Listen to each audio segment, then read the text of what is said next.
लोकहित याचिकाओं के दुरुपयोग के संबंध में आज हम थर्ड वीडियो देख रहे हैं। फर्स्ट वीडियो में हमने दुरुपयोग किस तरह से किया जा रहा है वो देखे, किन किन टॉपिक्स पे हो रहे हैं, और सेकंड वीडियो में दुरुपयोग को रोकने के क्या उपाय हो सकते हैं वो देखे। और आज हम वो केसेस देख रहे हैं। और यूजुअली आपके ये क्वेश्चन भी आता है कि वे केसेस लिखे जिनमें पीएल का दुरुपयोग किया गया था। तो हम ये केसेस देखते हैं आज इस वीडियो में। मद्रास हाई कोर्ट एसोसिएशन का केस है, जिसमें भारत के मुख्य न्यायाधीश की जो डेट ऑफ बर्थ थी उसको चुनौती दी गई थी। इस केस में न्यायालय ने कहा कि इस लोकहितवाद में लोकहित नहीं है और इसका दुरुपयोग किया जा रहा है, और याचिका खारिज कर दी। नेक्स्ट हम देखते हैं case forum for fairness education का मामला। इसमें मुख्यमंत्री के खिलाफ आधारहीन आरोप लगाने के कारण इस याचिका को खारिज किया गया था। नेक्स्ट है रामचरित्र प्रसाद सिंह का केस। इसमें एक एमएलए द्वारा जमीन के हस्तांतरण और बिक्री पर जो स्टाम्प ड्यूटी बढ़ाने को लेके याचिका की गई थी। तो इस याचिका को न्यायालय ने खारिज कर दिया कि वह क्रय विक्रय का वो काम नहीं करता है, न ही उसके अधिकारों का हनन हो रहा है, इसलिए वह इस तरह से लोक याचिका लाने का अधिकारी नहीं है। और दूसरी ओर वह एक एमएलए है, तो वैसे भी सरकार के सामने अपना मुद्दा उठा सकता था। अ, अगला केस देखते हैं दिल्ली म्यूनिसिपल वर्क्स यूनियन का केस। इसमें न्यायालय ने कहा कि लोकहित मुकदमे में वास्तविक रूप से लोकहित विद्यमान होना चाहिए। निजी स्वार्थ या वैमनस्य यानी विद्वेष भावना से, शत्रुता की भावना से केस नहीं किया जाना चाहिए। एसपी गुप्ता का केस हमने पहले भी देखा है। नेक्स्ट देखते हैं हम स्टेट ऑफ यूपी का केस। State of UP versus DK Singh. इस केस में यूनिवर्सिटी को अपना जो एजुकेशन सेशन था, शिक्षा सत्र था, उसमें परिवर्तन करने के लिए यह याचिका दायर की गई थी।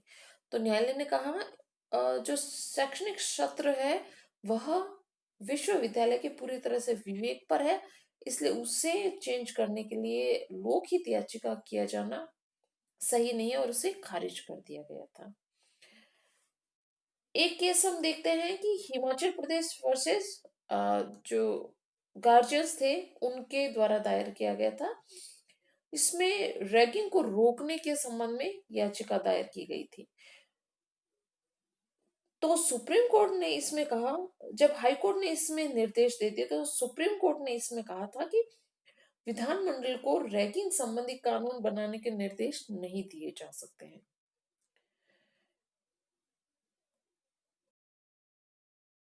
एक हम केस देखते हैं कस्तूरी राधा का केस। इसमें माननीय न्यायालय ने बहुत ही रोचक टिप्पणी दी कि लोकहित मुकदमा एक्चुअल में वंचित वर्ग है उनके अधिकारों की रक्षा के लिए है, न कि गवर्नर और मिनिस्टर को हटाए जाने के संबंध में कोई याचिका दायर करना लोकहित मुकदमे में शामिल नहीं है। कृष्णा स्वामी का केस फिर से आया है, जो कि जस्टिस कृष्णा स्वामी को हटाए जाने के संबंध में था। ये मैं पहले भी आपको करवा चुकी हूँ। नेक्स्ट हम देखते हैं state state versus union of India का केस। इसमें जो लघु जमाकर्ता थे उनका फाइनेंशियल कंपनी द्वारा शोषण किया जा रहा था। तो इस संबंध में भी न्यायालय ने कई दिशा निर्देश दिए पीआईएल के। अब लास्ट हम देखते हैं case Mithilesh Kumar Sinha versus returning officer. इस केस में भी यह निर्धारित किया गया था कि एक व्यक्ति जो कि प्रेसिडेंट और वाइस प्रेसिडेंट के चुनाव का प्रत्याशी बनने की योग्यता नहीं रखता है और ना ही वह प्रत्याशी था, तो उसे चुनाव के संबंध में पिटिशनर दायर करने और सुने जाने का अधिकार नहीं है। तो इस तरह से इस याचिका को भी न्यायालय द्वारा खारिज कर दिया गया।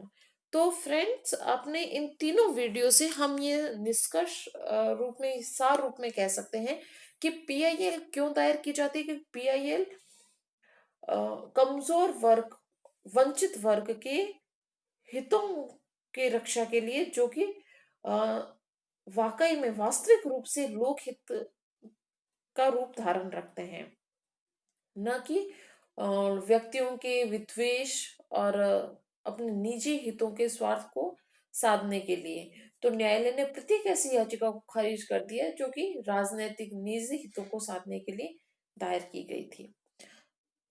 और ये टॉपिक इम्पोर्टेंट है फ्रेंड्स, और इसको जरूर कीजिएगा और इनके केसेस आप अच्छे से कीजिएगा। Thank you so much.